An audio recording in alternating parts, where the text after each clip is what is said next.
నమస్తే welcome to Disha TV Telangana రాష్ట్రంలో సమగ్ర కుటుంబ సర్వే గత ఏడాది నిర్వహించింది। ఈ మధ్య కాలంలో దానికి సంబంధించిన రిపోర్ట్ కూడా బయటకు వచ్చింది।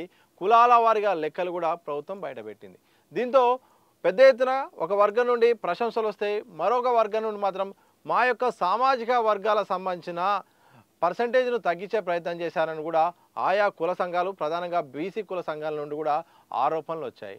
ఇక మరికొంతమంది కుటుంబ సభ్యులు కూడా మేము పాల్గొనడానికి సిద్ధంగా ఉన్నాం, మరొక అవకాశాన్ని కల్పిస్తే మా యొక్క ఎంట్రీ చేసుకుంటామని కూడా కొన్ని కుటుంబ సభ్యులు చెప్పినారు। ఈ నేపథ్యంలో ఇక ప్రభుత్వం కూడా మరోసారి అంటే రీసర్వే చేయడానికి అనుమతినిచ్చింది। ఈ నెల 16వ తారీఖు నుండి ఈ నెల 28వ తారీఖు వరకు కూడా మరోసారి సర్వేలో పాల్గొనడానికి కూడా ఏర్పాట్లు చేసింది।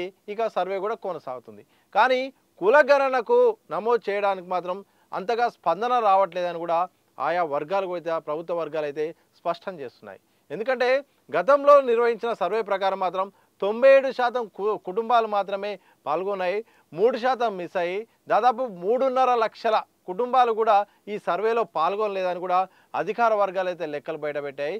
మరోసారి ఆ యొక్క అవకాశాన్ని ఉపయోగించుకోవాలని కూడా సర్వే నిర్వహించినప్పుడు కూడా ఫీల్డ్ లెవెల్లో అంతగా ఆసక్తి చూపడం లేదట ఆయా కుటుంబ సభ్యులు। ఎందుకు అంటే వివరాలు కనుక చూస్తే మాత్రం పలు కారణాలు కూడా వాళ్ళు వ్యక్తం చేసిన సందర్భం కనిపిస్తుంది। ఒకవేళ కుటుంబ సర్వేలో మా యొక్క వివరాలు ఇస్తే కానీ ఏమన్నా అవుతుందేమో, మా యొక్క సంక్షేమ పథకాలు కూడా రద్దు అవుతాయేమో అని కూడా ఒక వర్గం కూడా భావిస్తుందట। మరికొంతమంది మాత్రం అసలు ఈ సర్వే దేనికోసం, ఈ వివరాలు ఎందుకు చెప్పాలి, ఈ వివరాలు చెప్పడం వల్ల మాకేంటి లాభం అని కూడా నేరుగా అధికారులనే ప్రశ్నిస్తున్న సందర్భం కనిపిస్తూ ఉంది। మరొక వైపు కీలకమైన నేతలైన అంటే బీఆర్ఎస్ సంబంధించిన ఒక స్థాయిలో ఉన్న కీలక నేతలు కూడా ఈ సర్వేలో పాల్గొనలేదు। అలాగే సంపన్న వర్గాలకు సంబంధించిన వాళ్ళు ప్రముఖులు కూడా ఈ సర్వేకు దూరంగా ఉన్నట్టు కూడా అధికార వర్గాల లెక్కలు బట్టి చూస్తే అర్థమవుతుంది। ప్రధానంగా బీఆర్ఎస్ అధినేత అయితేంది, అలాగే హరీష్ రావు అయితేంది, కేటీఆర్ అయితేంది, ఎమ్మెల్యే పల్లరాజశేఖర్ అయితేంది, ఇలా చాలామంది కూడా సర్వేలో పాల్గొనడానికి ఆసక్తి చూపడం లేదు।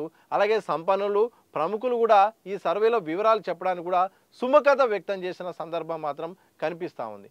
ఇంతవరకు ప్రయత్నం చేసినా ఒకవైపు సర్వే పూర్తి కాలేదు, పూర్తి స్థాయిలో చేయలేదని మరో అవకాశం కల్పించినప్పుడు కూడా చాలామంది కుటుంబ సభ్యులు మాత్రం ఈ యొక్క సర్వేలో పాల్గొనడానికి మాత్రం ఆసక్తి చూపలేనట్టు మాత్రం తెలుస్తూ ఉంది। కేవలం 2 రోజులు ఉన్నాయి, రేపు ఎల్లుండి ఇంకా 2 రోజుల్లో ఈ యొక్క సర్వే పూర్తవుతుంది। ఇక దీనినే గీటురాయిగా తీసుకొని కూడా కొన్ని కార్యక్రమాలు కూడా ఉండే అవకాశం ఉంది। ప్రధానంగా స్థానిక ఎన్నికలు ఈ రాష్ట్రంలో ఉన్నాయి, 42% రిజర్వేషన్లు అయితే బీసీలకు కేటాయించి స్థానిక ఎన్నికల్లోకి వెళ్తామని కూడా ప్రతిపక్షంలో ఉన్నప్పుడు కూడా అప్పుడు కాంగ్రెస్ చెప్పింది।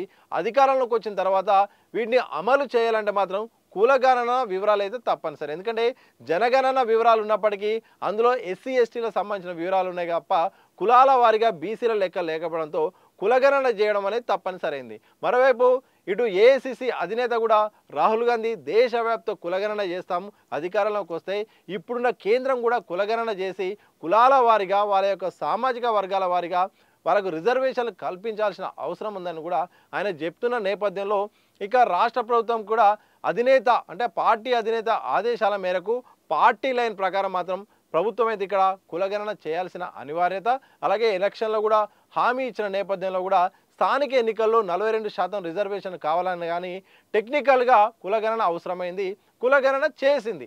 ఇక సవరణలు అంటే మరోసారి అవకాశాన్ని కూడా కల్పించింది। ఏదైతే 3.5 లక్షల సుమారు 3.5 లక్షల కుటుంబాలు దూరంగా ఉండడంతో వారికి అవకాశం కల్పించడం ద్వారా వాళ్ళకు ఒక ప్రయత్నం చేసినప్పటికీ కూడా ఫీల్డ్ లెవెల్లో మాత్రం వాస్తవ పరిస్థితులకు భిన్నంగా ఉన్నాయి।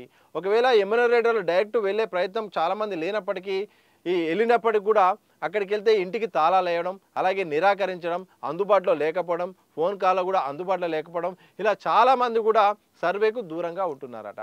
దీన్ని దృష్టిలో పెట్టుకొని ఒక 3 అంశాలని ప్రధానంగా తీసుకొని 3 అంచెల వ్యవస్థను అయితే సిద్ధం చేసింది। ఒకటి టోల్ ఫ్రీ నెంబర్ ఏర్పాటు చేసింది। టోల్ ఫ్రీ నెంబర్ ఏర్పాటు చేసి ఆ నెంబర్ కనుక కాల్ చేస్తే సంబంధిత సర్వే అధికారులు ఇంటికి వచ్చే వివరాలు నమోదు చేసుకుంటారు। మరోవైపు మరొక రకంగా ఆన్లైన్ విధానాన్ని కూడా అమలు చేసింది। వెబ్సైట్ ద్వారా వివరాలు నమోదు చేస్తే డౌన్లోడ్ చేసుకుంటే ఆ డౌన్లోడ్ ఫామ్ కనుక సంబంధిత అక్కడ మండల ఆఫీస్కి వెళ్ళి ప్రజాపాలన డిపార్ట్మెంట్కి ఇస్తే మాత్రం సర్వేలో పాల్గొన్నట్టు అవుతుంది।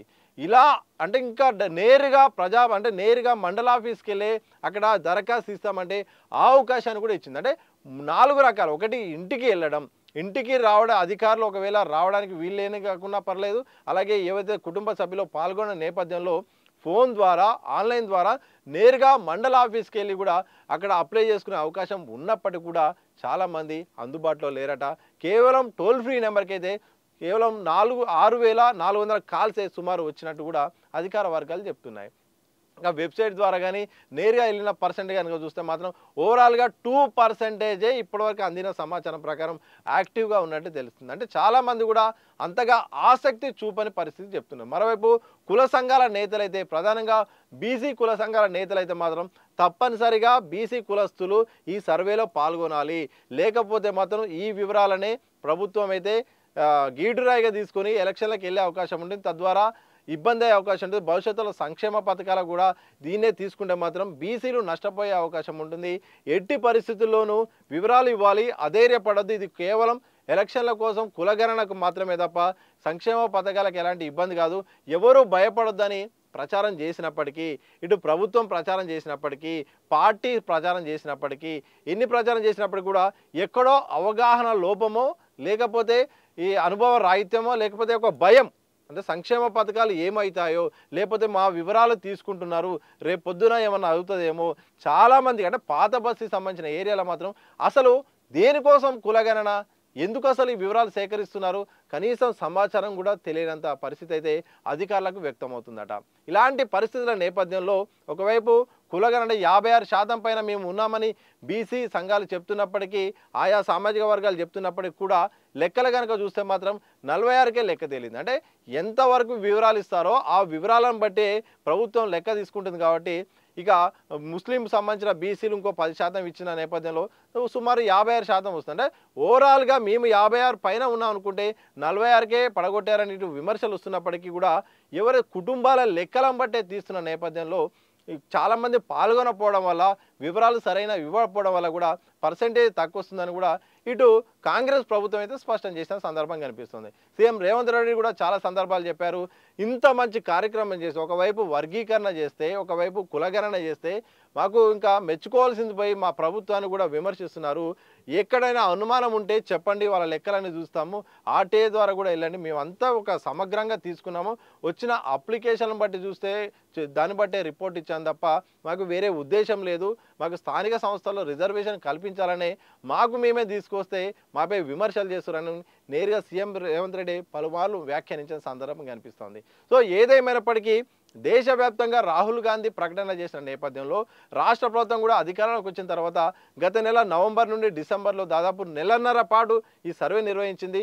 మరొకసారి అవకాశం కల్పించినప్పటికీ కూడా సర్వేకి చాలామంది కూడా పాల్గొనడం లేదు. కొన్ని భయాల కారణంగా, కొంత అవగాహన లేమి కారణంగా, ఎక్కడ ఏమవుతుందన్న భయం కారణంగా కూడా చాలామంది సర్వేకు దూరంగా ఉండడంతో అధికారులు అనుకున్న ప్రయత్నానికి, ప్రభుత్వం చేస్తున్న ప్రయత్నానికి, బీసీ సంఘాలు చేస్తున్న ప్రకటనలకు కూడా పెద్దగా ఉపయోగం లేకుండా పోయింది.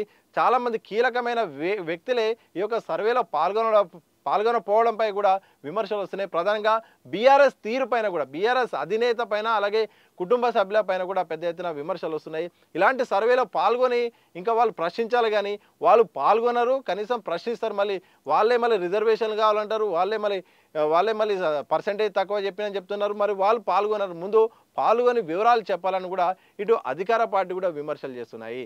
సో ఏదేమైనప్పటికీ కులగణన మరోసారి రీసర్వే ద్వారా మాత్రం అనుకున్నంతగా చాలామంది కూడా వివరాలు నమోదు చేయట్లేదట. ఎంత ప్రచారం చేసినప్పటికీ 2-3 మార్గాల ద్వారా సులభతరం చేసినప్పటికీ కూడా ఆదరణ మాత్రం ఆశించినంతగా రావట్లేదని కూడా తాజాగా అధికార వర్గాలు చేస్తున్న వివరాలను బట్టి చూస్తే మాత్రం అర్థమవుతుంది.